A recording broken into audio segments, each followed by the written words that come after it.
Up next, we have second UF team from UF, MSW Madre Perla Sabiduría Watchman. They are presenting on the municipal solid waste collection and management strategies in Cuba. Please welcome Rachel Yen Young and Natasha Gupta.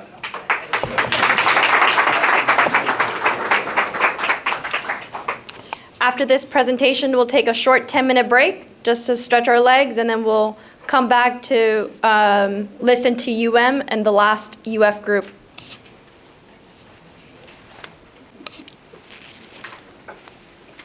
Good morning, ladies and gentlemen.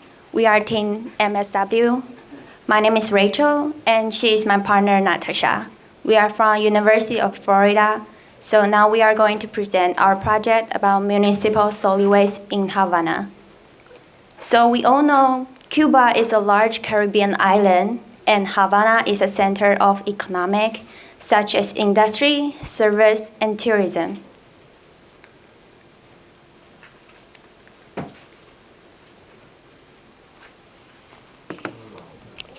So you can see from this picture, those are taken from Havana in 2013. Havana produced at least 6,000 of cubic meter waste per year. And you can see from this picture, they have a serious problem about waste management. And municipal solid waste is a critical service by city around the world. However, Cuba doesn't have a suitable facility to treat this waste. So these are our project objectives. It consists of 4 parts: waste reduction, waste collection, waste processing, and other important connection. So before we collect the waste, we need to reduce and reuse. For example, when we go to the supermarket, we can bring our own bag. Therefore, we can reduce the plastic and reuse our bag. Then we go to collect the waste. Therefore, go to others like processing, for example, recycle, waste-to-energy plant, and landfill. And other important connection like environmental law can support our project. But the most important thing is financial resource, because this is the most limited and difficult part in any project. So here are some waste statistics. This is the first graphic in your left side. So this is the production of municipal solid waste in Havana since 2010 to 2014. And you can see the production doesn't change too much since 2010. But this is only shown in Havana. So if you see the total waste in the Cuba, and according to the World Bank data, the waste will be double by 2025 because the growing tourism from the North America and Europe. And let's see this graphic. This is the waste composition. So you can see 30% portion of the waste is from food waste. So if we can separate organic matter with other waste, we can produce more methane and energy. Therefore, we can derive more money from waste. So our waste collection has four parts. First is organic matter. So in our previous slide, we all know there are more 50% of the waste is from food.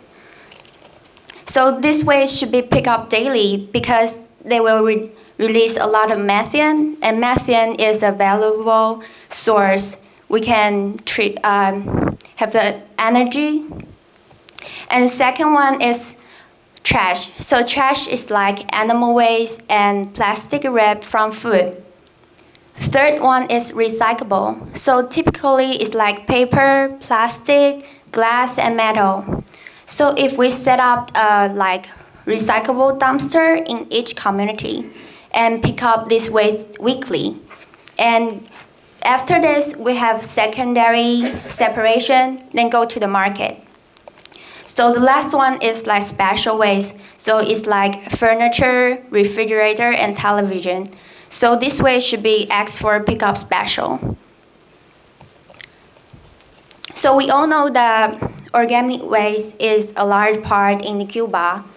So, and according to the limits, economics, and technology, the best option to treat this waste is dry anaerobic digestion. So dry anaerobic digestion is a process can treat the organic waste to use microorganisms. And during this process, you can see from this, it will release 30% carbon dioxide and 70% of methane. So for example, in Havana, they have 2 million population, and each person will produce 2 pounds waste per day, and it will release 2 million cubic meter methane, and all this methane can generate to 20,000 lights per month. So incinerator process is designed to recover energy from waste to electricity. So there are some economic benefits for incineration.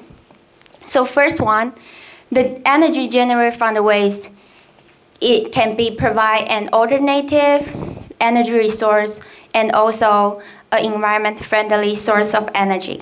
And you can see from this table, by incineration, the release from the carbon dioxide and sulfur dioxide less than coal power plant and oil power plant.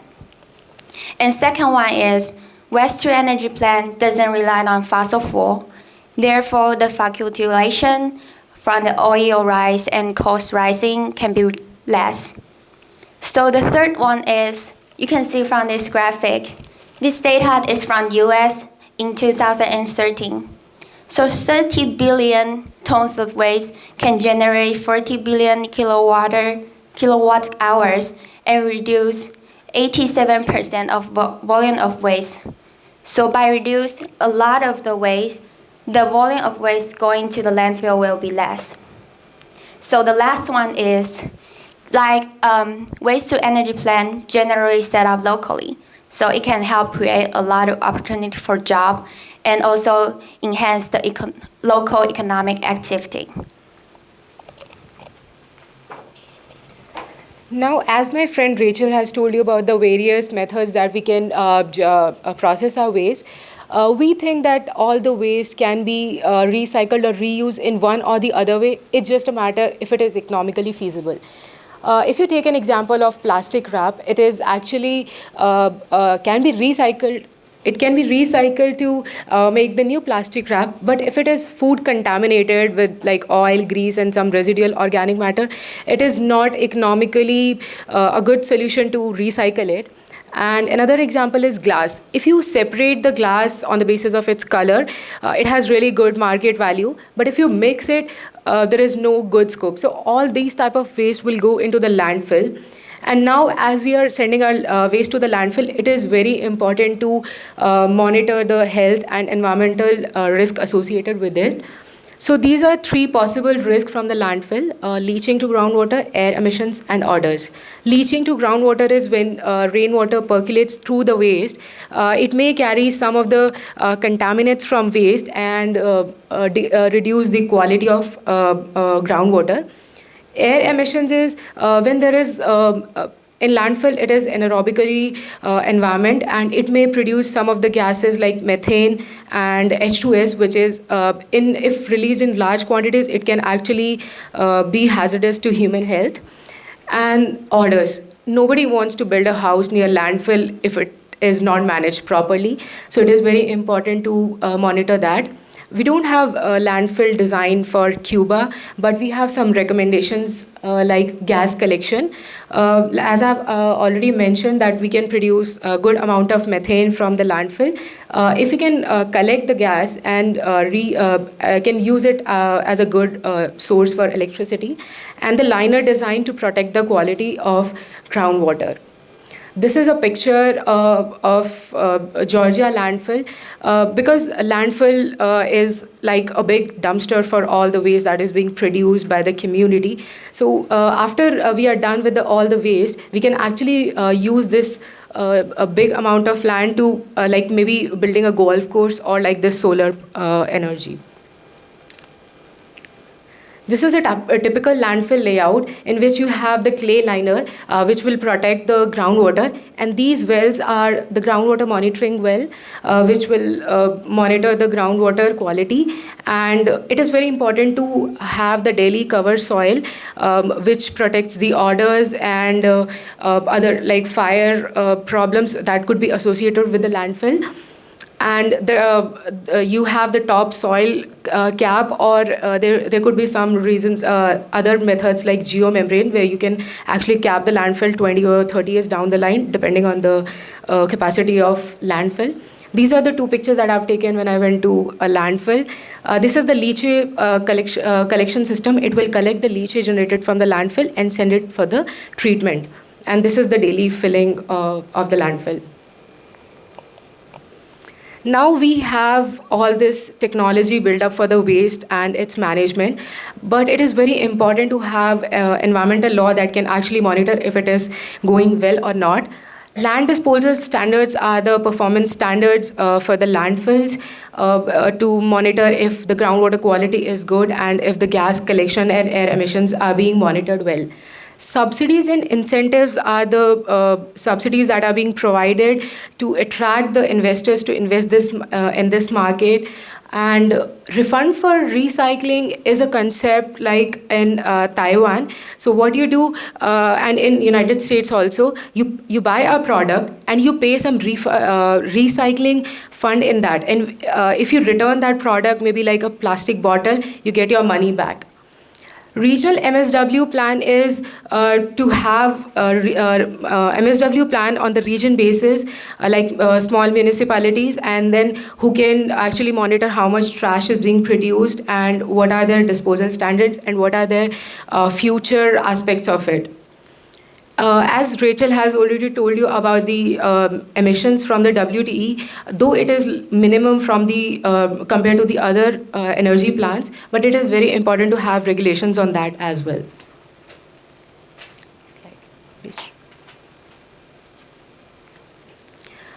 We did some quick math to get the cost analysis for Havana, for anaerobic digester and waste to energy. So the total organic waste produced is approximately 500,000 tons per year, considering 60% of food waste from the total.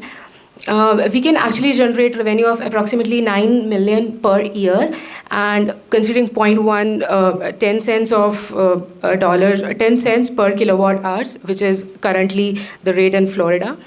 And the annual cost estimate for the anaerobic digester is approximately 2 million per year, so which will generate approximately $7 million per year.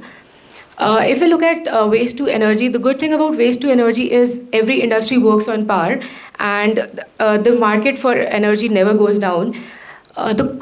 It is a little bit costlier, but the revenue generated is good enough. So if we do the quick math and we can get the approximately $12 million per year, we can generate the total profit from waste to energy. So now, as we have seen, it requires a lot of money for building this plant. It all comes down to how are we getting these resources? Where are we getting all the money for building an initial anaerobic digester or waste to energy plant? So firstly, we can do is we can encourage the companies to invest or set up in Cuba, for example, in other parts of country like Taiwan. Some North American and European companies have invested in Taiwan. The next is waste export to neighboring countries, which may seem a little risky one, but it is possible. So what you do, United States already has well-developed municipal solid waste system, and they need trash to run it to get continuous revenue. And Cuba, if you compare for Cuba, building a new technology to process waste or sending it to some other country to process it, it's better to export it. So Sweden does that. Sweden in 2014 imported 800,000 tons from Norway. The next is self-sustainable waste processing. So as we are sending our recycled products to the market and we are generating electricity, so we are getting money. So once we have capital cost invested, this operation and maintenance cost can be used from this process. These are our long-term plans for this project. As our project is based on the source segregation, it is very important that community and school, everyone knows about how and which waste is go into which bin. So school programs and training for the society is important. Recycle Bank is a company in New York for awareness. It has online questionnaire, and on the basis of your knowledge on recycling, it will give you some online credits to shop. Deposits is, as I have told you about, like you pay some refund for recycling and you get it back. So, which is called bottle bill in United States. Refuse recycling plant is a concept which is in India and Taiwan also, because I remember my friend Rachel telling me, if you don't use a product like TV or refrigerator anymore, you can go to these stores and send it, and on the basis of weight, you can get the money. And in India, you can exchange your old clothes for some new kitchen utensils. Develop suitable monitoring system. We are not suggesting this for Cuba, but it is possible. So once you have all this system ready, it is very important to have a monitoring system that it regulates forever. So in Seattle, they have trash police, which can actually look into your garbage and see if you have put your correct waste into the correct bin. And you will get penalized if, spying. So you will get penalized if you are putting recyclables into the trash or trash into the recycling, because you are reducing the efficiency of the whole solid waste management. But it is possible. We can call it trash ministers. So this is our project which will ensure that we have safe and healthy environment and public health in Cuba. Thank you for listening. If you have any questions.